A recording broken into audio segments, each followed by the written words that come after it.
So yeah, this area is where I have all the redstone repeaters. And this area is timed by the amount of ticks and the amount of repeaters I have here. Ah, shit.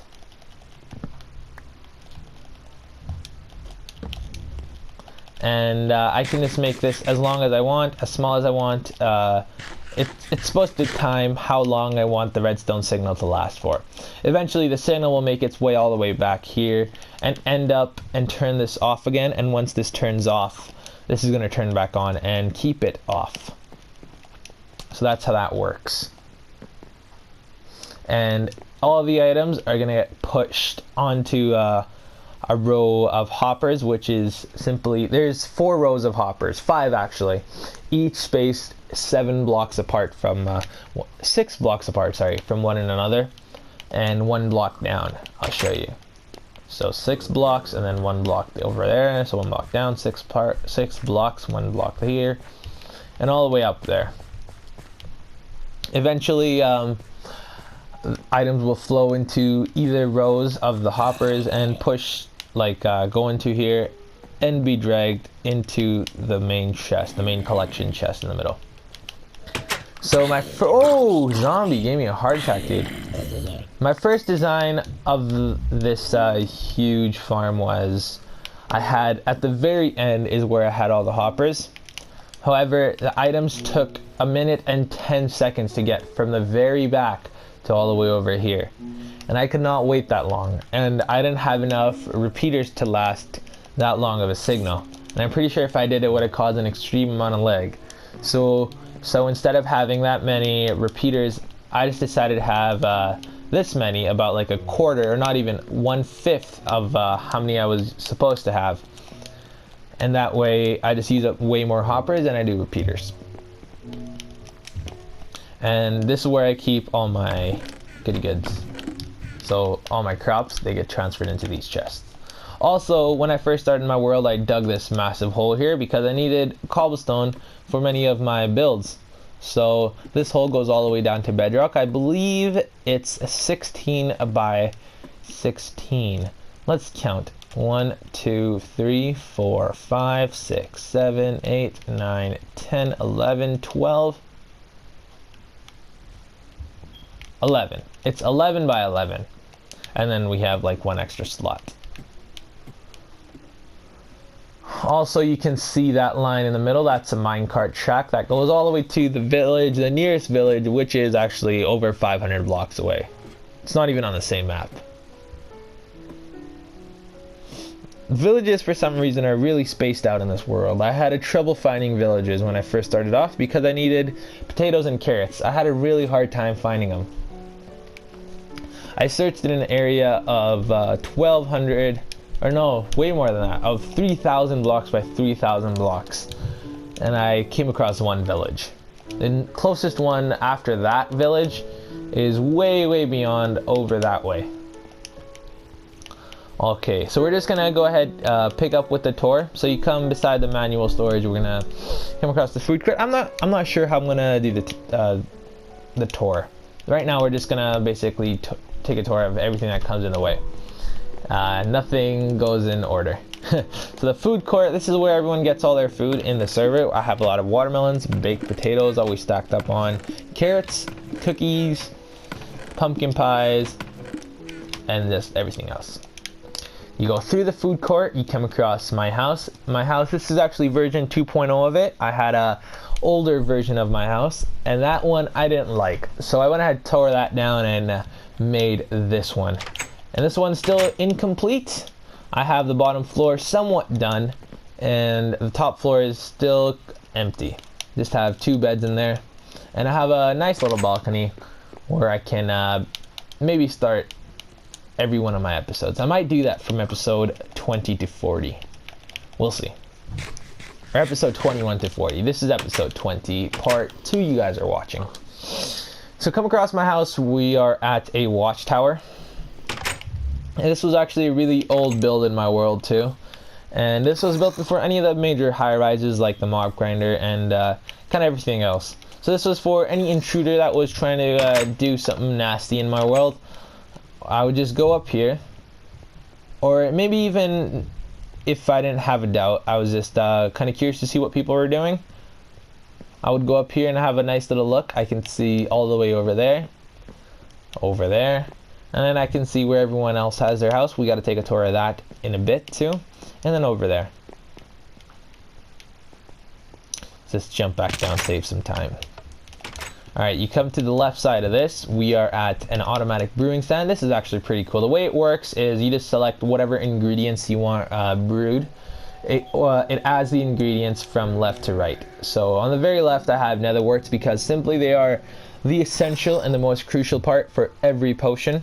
So these are going to be added first all the time. And here is our brewing stand. This is actually a little peak hole redstone thing I added. So you step on this pad and it takes out this block, so you can see over here. Step up, step back, and it's closed.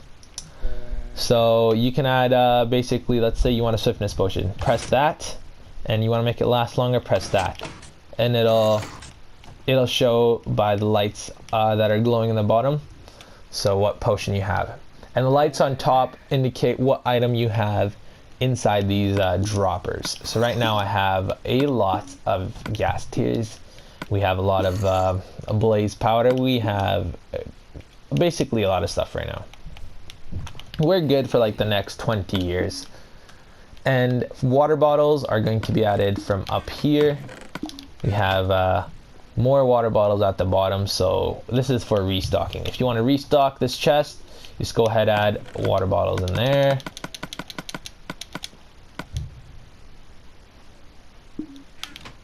I think I have more than just one chest. This chest actually leads into another double chest, which leads into another double chest. So I have a lot of space for water bottles to be stored. There you go. And this is an infinite water block for potions. So after you select your ingredients, you pull this master switch, and your potions are going to be start to brew. And once they start, you can see them from here. And after they're done, the hopper on the bottom will suck them out and spin them into this final product chest at the bottom. And that's a complete tutorial of my brewing stand. If you need any help on how to brew potions, there are recipes behind you. I'm not going to read them all simply because you guys can do that on your own. If you don't want nether warts, you get a potion of weakness. But there's another way to get that. So I just left nether warts on because it's so crucial. You don't even need to turn it off. I just leave that on 24/7. Come over here, we have a map of the world. This is how much I've discovered of my world. This is 11 maps you guys can see. Our base is right here. This is my whole base. This is where everyone has made their house. It's actually at the bottom of the first map, the very center, and leads into the map below. Come this way, we have two more automatic farms, an automatic pumpkin farm and an automatic watermelon farm. The way you harvest all the crops in here is you just press this button, and pistons will push out and knock the items into the center, and they'll drop down into a hopper, which will collect them and push them into this chest over here. Same with the watermelons. We actually have a lot of watermelons, which is why I have overflow chests. And that's that. And my mob grinder. It's actually, if you checked out my last episode, I was building this new way to get up much quicker. It's minecart way. All you do is just spam your L2 button and you'll make it up in about no time compared to the ladder I had before. Look at that, we're already up here. This is at world height. Believe it or not, we're already past altitude 200. If you go to the top, we're going to be at 256. That's the highest possible building height in Minecraft. Console edition. Also, all the mobs, they will spawn up in that box over there. And there's water in the middle. So they'll be pushed down into that water source. And that water will push them down into that kind of drop box in the land over here, and I can just kill them from here. Now I had an older design where I didn't have this chest, nor did I have the hoppers in the middle, but with that design what it did was you manually picked up the items, plus creepers blew up on you.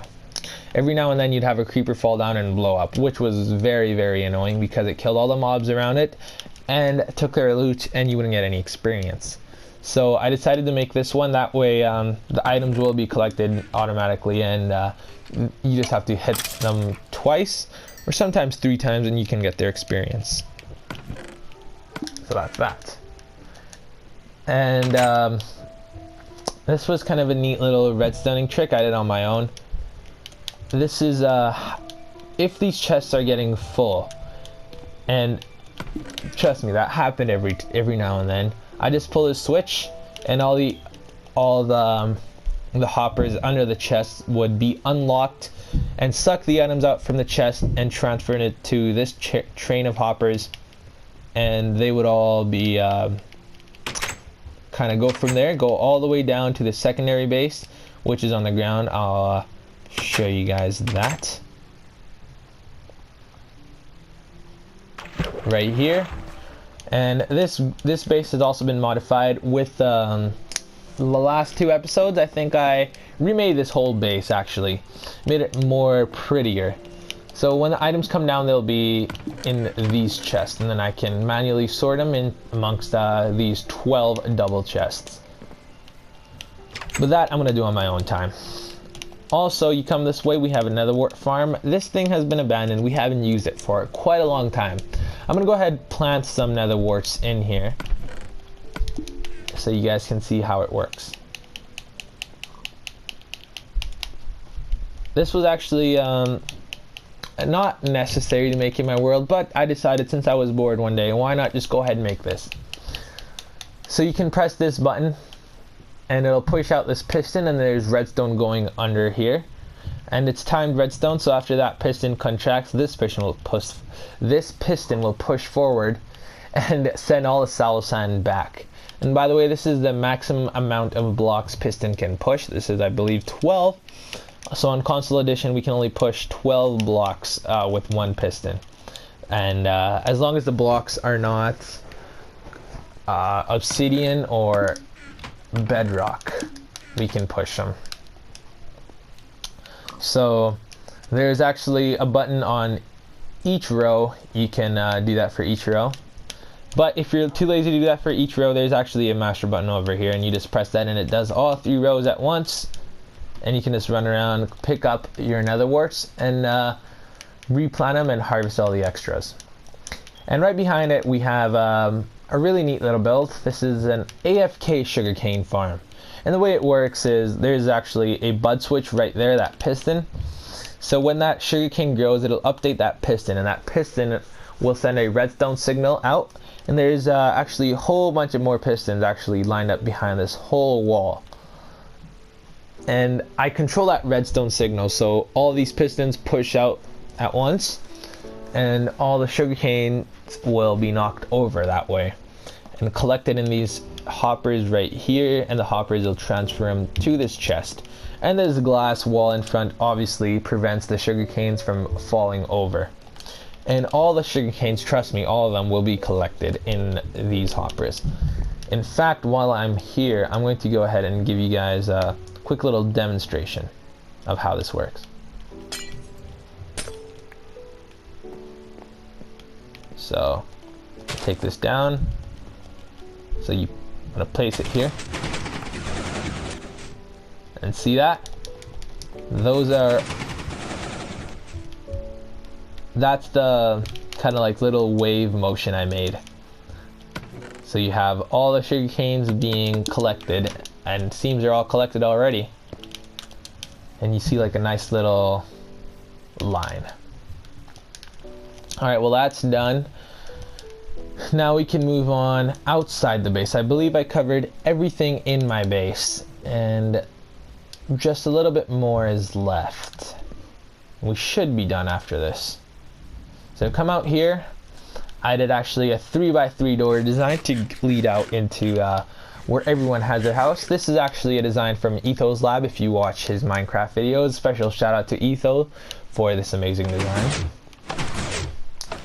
And it's a really cool, like a bud switch sort of concept. It's not really a bud switch, it's a toggle switch. T flip-flop is the proper name. So you press the pad and it stays open, Press it again, stays closed. That works on both